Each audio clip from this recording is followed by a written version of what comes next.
Good morning students. Hindi की class में आप सबका स्वागत है।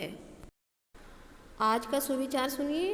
अनुशासन सफल और सुखी जीवन का आधार है। इसका अर्थ है कि अगर आप अपना सारा काम सही समय पर करेंगे तो आपका जीवन सफल और सुखमय हो जाएगा। पिछली वीडियो में हमने अपनी हिंदी की पाठ्य पुस्तक नव भारती में दिए हुए लेसन 14 की रीडिंग की थी। इस चैप्टर का नाम है काला हिरन। यह एक हिरन की कहानी है और इसमें बताया गया है कि पशु भी प्यार की भाषा समझते हैं और उनमें भी अपनेपन और एकता की भावना होती है। आज हम इस चैप्टर का अभ्यास कार्य करेंगे। आइए पहले हम इस चैप्टर का एनिमेशन देखते हैं। पाठ 14 काला हिरन। शिक्षाप्रद कहानी। एक घना जंगल था। उसी जंगल के बीचों बीच एक झील थी। सभी जानवरों को पानी पीने के लिए झील पर आना पड़ता था। इसी जंगल में हिरणों के कई झुंड थे। इन हिरणों का एक नेता था जो काले रंग का था। जंगल में इसका एक छोटा सा परिवार था। काला हिरन, उसकी पत्नी और 2 बच्चे। काला हिरन देखने में अद्भुत लगता था। उसकी चमकीली लाल लाल आंखें बहुत सुंदर थी। वह बुद्धिमान भी था। झुंड को अपने नेता पर विश्वास था। नेता भी जी जान से अपने कर्तव्य का पालन करता था। एक दिन विचित्र घटना घटी। एक राजकुमार शिकारियों के साथ जंगल में शिकार के लिए आया। काफी खोज करने पर भी उनके हाथ कोई शिकार न लगा। दोपहर हो चुकी थी। सूरज तप रहा था। प्यास के मारे उनका बुरा हाल था। एकाएक उन्हें झील दिखाई दी। उन्होंने पेट भर पानी पिया और पेड़ों की घनी छाया देखकर वे रुक गए। वो सोना चाहते थे कि आहट पाकर चौकन्ने हो गए। हिरणों का झुंड पानी पीने आया था। यह उसी की आहट थी। काला हिरण झुंड में सबसे आगे था। हिरणों ने शिकारियों को देख लिया। शिकारियों के हाथ पड़ने से पहले ही हिरणों का झुंड झाड़ियों के पीछे छिप गया। शिकारियों ने समझा कि हिरण मैदान की ओर निकल गए। वे दूसरी तरफ चले गए। हिरणों पर आई मुसीबत टल गई। राजकुमार ने काले हिरण को देख लिया था। वह काले हिरण की सुंदरता को देखकर आश्चर्यचकित हो गए। यह तो सचमुच ही अद्भुत हिरण है, राजकुमार ने मन में सोचा। राजकुमार काले हिरण को जेल पकड़ना चाहता था। दूसरे दिन उसने कुछ चतुर शिकारी बुलाए और वह उनके साथ जंगल की ओर चल पड़ा। उन्होंने झील के किनारे आकर जाल बिछा दिया।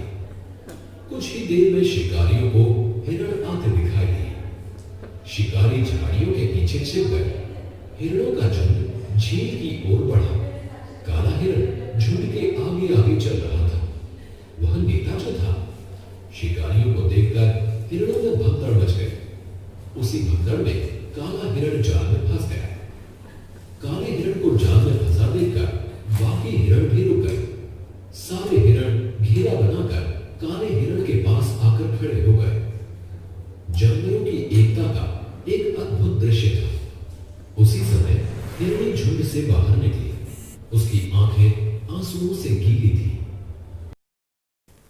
अब आप बुक का पेज नंबर 90 ओपन कर लीजिए। इसमें पहला प्रश्न दिया हुआ है। प्रश्नों के उत्तर कुछ शब्दों में लिखिए। आइए हम इस प्रश्नों के उत्तर लिखते हैं। आप देखिए पहला प्रश्न, जंगल के जानवर पानी पीने के लिए कहाँ आते थे? बताइए, जानवर पानी पीने के लिए कहाँ आते थे? झील पर। तो इसका आंसर हम क्या लिखेंगे? झील पर। ख पाठ देखिए, हिरणों का नेता कौन था? कौन था बताइए हिरणों का नेता? यस, काला हिरन। काला हिरन यह हिरणों का नेता था। यह देखने में बहुत अद्भुत था। किसकी आहट पाकर शिकारी चौकन्ने हो गए? चौकन्ने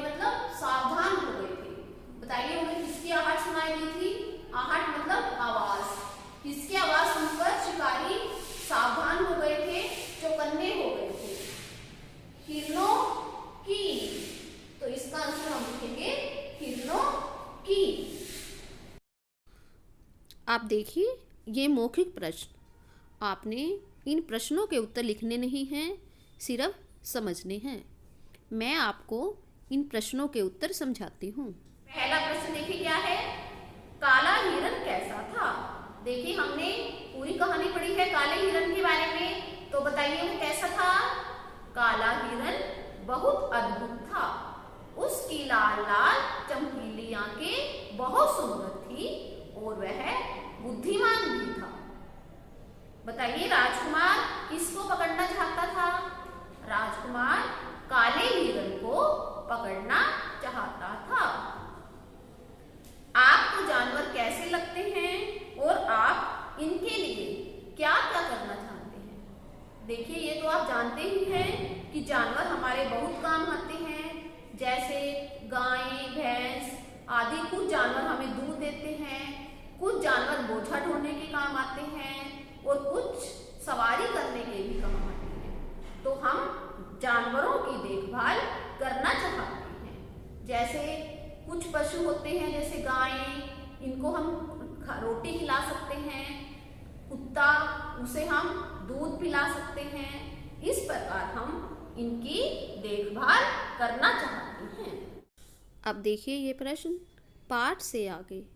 इनके उत्तर हमें अपनी कल्पना के आधार पर बताने हैं। इसमें पहला प्रश्न दिया हुआ है, जानवरों की एकता को देखकर राजकुमार क्या सोच रहा होगा।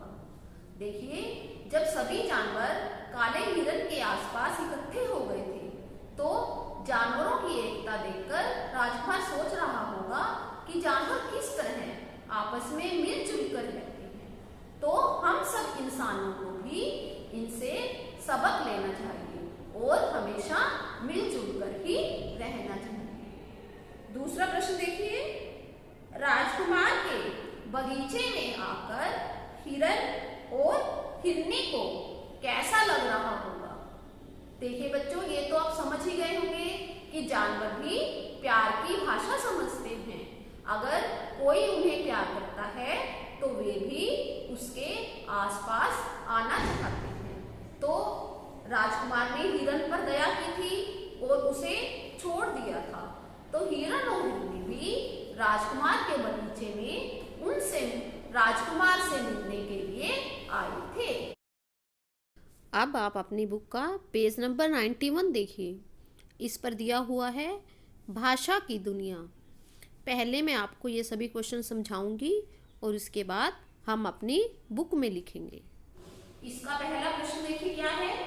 इसमें पूछा हुआ है, दिए गए वाक्यों में का, की, के से खाली जगह रखिए। देखिए हमने का, की या के का प्रयोग करना है और वाक्यों को पूरा करना है। यह हम वाक्य पढ़कर पता लगाएंगे कि इसमें का लगेगा, के लगेगा या फिर की लगेगा।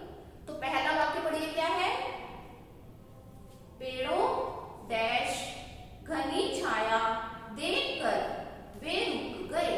तो देखिए क्या आएगा, पेड़ों की घनी छाया। तो पहले लाइन में हम क्या लिखेंगे, की। वाक्य दोबारा पढ़ के देखिए, पेड़ों की घनी छाया देखकर वे रुक गए। दूसरा वाक्य, शिकारियों डैश हाथ पड़ने से पहले ही वे छिप गए। शिकारियों के हाथ पड़ने से पहले ही वे छिप गए। तीसरा वाक्य पढ़िए, उन्होंने झील डैश किनारे आकर जाल बिछा दिया। उन्होंने झील के किनारे। तीसरे वाक्य में हम क्या लिखेंगे, के, झील के किनारे। अगला वाक्य, जानवरों की एकता डैश अद्भुत दृश्य था। जानवरों की एकता का, ये देखिए, जानवरों की एकता का अद्भुत दृश्य था। देखते देखते हिरनों डैश झुंड आंखों से दूर हो गया। हिरनों का। ये देखिए बच्चों 91 पेज का दूसरा प्रश्न। इसमें हमने अनेक शब्दों के लिए एक शब्द लिखने हैं। हमने पहले भी ग्रामर बुक में अनेक शब्दों के लिए एक शब्द किए थे। पहले मैं आपको कुछ फ्लैश कार्ड दिखाती हूँ ताकि आप इसे अच्छी तरह से समझ सको। ये देखिए, इस पर क्या लिखा हुआ है? सप्ताह में एक बार होने वाला। बताइए, जो सप्ताह में एक बार होता है उसके लिए हम किस शब्द का प्रयोग करते हैं? देखिए, जो सप्ताह में एक बार होने वाला उसे हम कहेंगे साप्ताहिक। क्या कहेंगे उसे? साप्ताहिक। दूसरा देखिए, महीने में एक बार होने वाला। जो महीने में एक बार होता है उसे हम कहते हैं मासिक। क्या कहेंगे उसे? मासिक।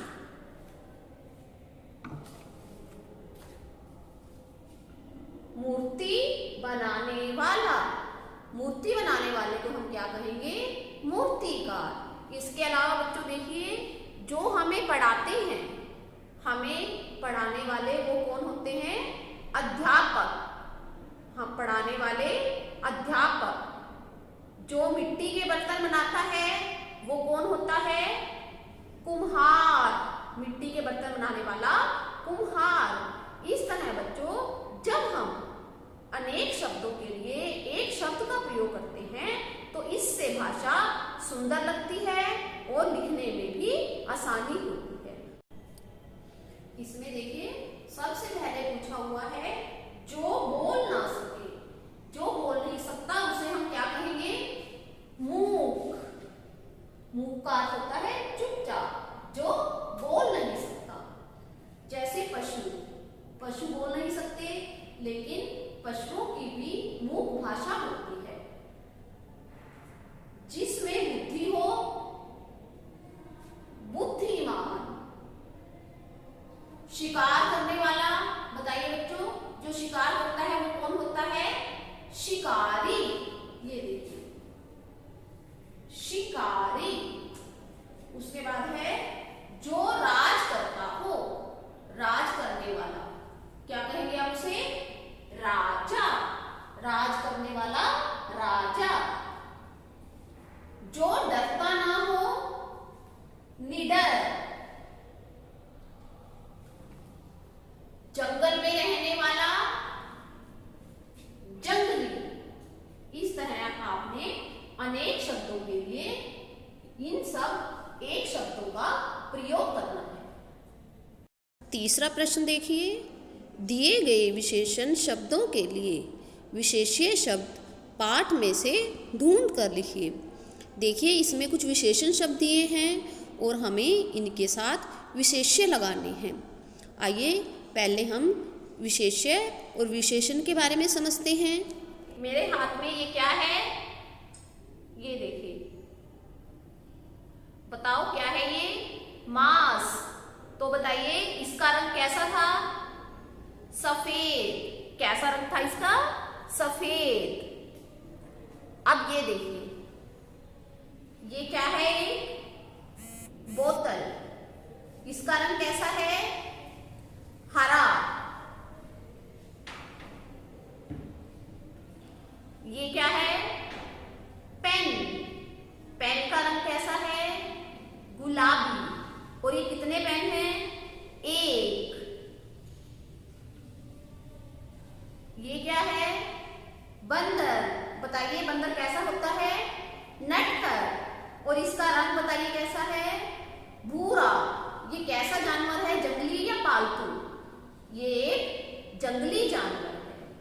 तो बच्चों, जो हमने संज्ञा शब्दों के साथ जो विशेषताएं बताई हैं वो क्या होते हैं? विशेषण। और जिन चीजों की हमने विशेषता बताई है वो शब्द होते हैं विशेष्य।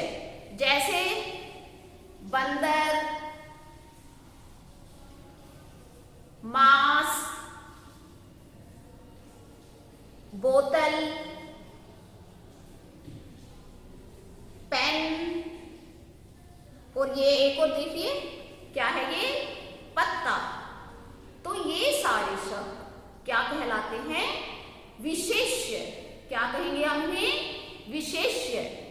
जिन शब्दों की हम विशेषता बताते हैं वो शब्द विशेष्य कहलाते हैं। अब देखिए, जो हमारी बुक में तीसरा प्रश्न दिया हुआ है उसमें भी हमने विशेषण शब्दों के लिए विशेष्य शब्द का प्रयोग करना है। देखिए, काला, काला विशेषण शब्द है और इसके लिए हम विशेष्य शब्द देखिए कौन सा लगाएंगे? काला हिरण। काला हिरण। उसके बाद है मूक, मूक पशु। कई झुंड, ये देखिए कई झुंड। विचित्र घटना, जंगली जानवर, घनी छाया। इस तरह बच्चों आप समझ ही गए होंगे कि जिन संज्ञा शब्दों की हम विशेषता बताते हैं वो शब्द विशेष्य कहलाते हैं। अब देखिए सुलेख, आज हम लिखेंगे अच्छाई के रास्ते पर चलो। तो बच्चों आपने यह लाइन अपनी प्रैक्टिस नोटबुक में 5 बार लिखनी है। तो आज आपने लेसन 14 अच्छी तरह से समझ लिया होगा। आप भी इसकी एक बार स्वयं रीडिंग करना और उसके बाद सभी क्वेश्चंस की रिटन प्रैक्टिस कर लेना। ओके, टेक केयर, बाय बच्चों।